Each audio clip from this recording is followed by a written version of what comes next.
Friends, आज के video में हम यूपी बोर्ड क्लास 12th के काफ़ी महत्वपूर्ण पोयम माय हेवन नामक इस पोयम के सेंट्रल आइडिया यानी कि माय हेवन के सेंट्रल आइडिया का अध्ययन करेंगे।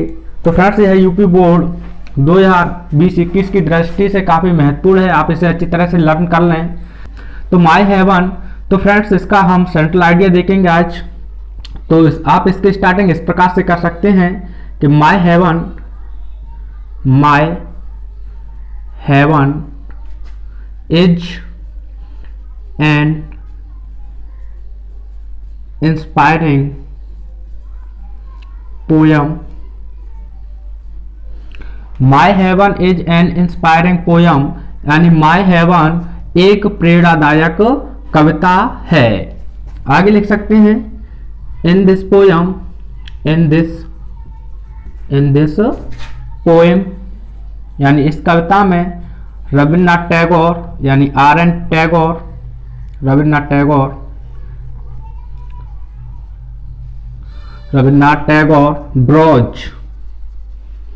draws the picture of an ideal India of his dreams। तो इन दिस पोयम यानी इस कविता में Rabindranath Tagore drawers the picture of an ideal India of his dream यानी रविन्द्रनाथ टैगोर अपने स्वप्नों के एक आदर्श भारत की तस्वीर रखते हैं। आगे आप लिख सकते हैं द पोइट या फिर ही प्रेज, अब यहां लिख सकते हैं ही प्रेज टू गॉड यानी वे ईश्वर से प्रार्थना करते हैं दैट के the people of his country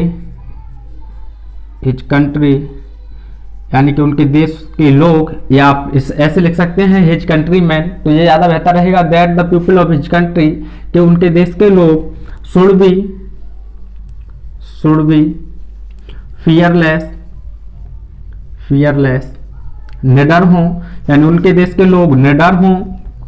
आगे लिख सकते हैं सेल्फ रेस्पेक्टेड आत्मसम्मानी हों एंड यानी और एजुकेटेड शिक्षित हों।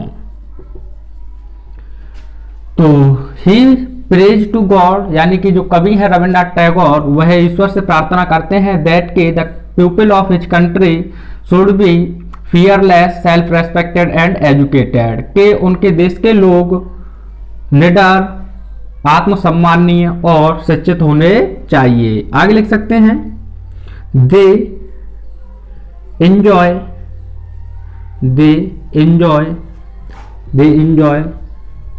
all types of freedom यानी they enjoy all types of freedom यानी वे सभी प्रकार की स्वतंत्रता का आनंद लेते हों। और फ्रेंड्स आप आगे लिख सकते हैं कि जो उनके देश के लोग हैं वह जाति, धर्म और उसके आधार पर विभाजित ना हो। तो आप लिख सकते हैं they should not be divided on the basis of caste यानी जाति, क्रीड यानी धर्म, कलर यानी कि रंग, एंड और लैंग्वेज यानी भाषा। आप चाहें तो इसे इस प्रकार से भी लिख सकते हैं इस सेंटेंस को फ्रेंड्स की there should not be distinction among them on the caste, creed, colour and language. लेकिन ज्यादा सिंपल सेंटेंस ये रहेगा कि they should not be divided on the basis of caste, creed, colour and language यानी वे जात, धर्म, रंग और भाषा के आधार पर बटे हुए नहीं होने चाहिए। और आगे लिख सकते हैं फ्रेंड्स कि दे वर्क हार्ड यानी वे कठिन परिश्रम करते हों। They work hard to achieve प्राप्त करने के लिए, अचीव यानी प्राप्त करने के लिए। द परफेक्शन यानी पूर्णतया, परफेक्शन यानी पूर्णतया। इन द लाइफ या इन देयर लाइफ लिख सकते हैं, इन देयर लाइफ यानी अपने जीवन में। They work hard to achieve the perfection in their life, वे अपने जीवन में पूर्णता को प्राप्त करने के लिए कठिन परिश्रम करते हों। आगे लिखेंगे कि दे यानी वे उसके देश के लोग, दे यानी वे लोग।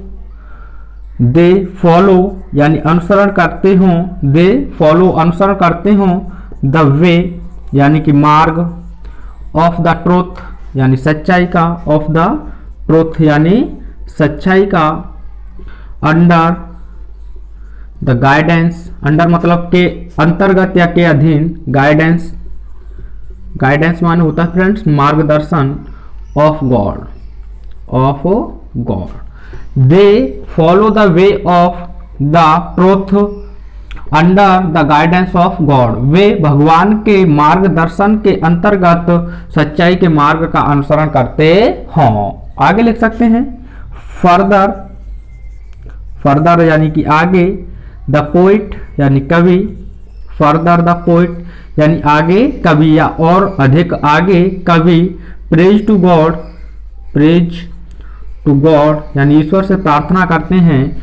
Further the poet praise to God और आगे कवि भगवान से या ईश्वर से प्रार्थना करते हैं। दैट के इंडिया यानी कि भारत, इंडिया शुड भी होना चाहिए। सच यानी ऐसा। कंट्री यानी कि देश। Of his dream, of his dream उनके स्वप्न का। Further the poet praise to God यानी कि और अधिक आगे कवि ईश्वर से प्रार्थना करते हैं। दैट के India should be such country of his dream कि भारत उनके स्वप्नों का ऐसा देश होना चाहिए। तो फ्रेंड्स आप इस प्रकार से इसका सेंट्रल आइडिया लिख सकते हैं। आप चाहें तो इसका एक अभी शॉर्ट स्क्रीन ले सकते हैं। फ्रेंड्स वीडियो पसंद आया हो तो लाइक अवश्य करें, अपने मित्रों के साथ शेयर वीडियो को करें और चैनल पर नए हैं तो सब्सक्राइब करें। Thanks for watching.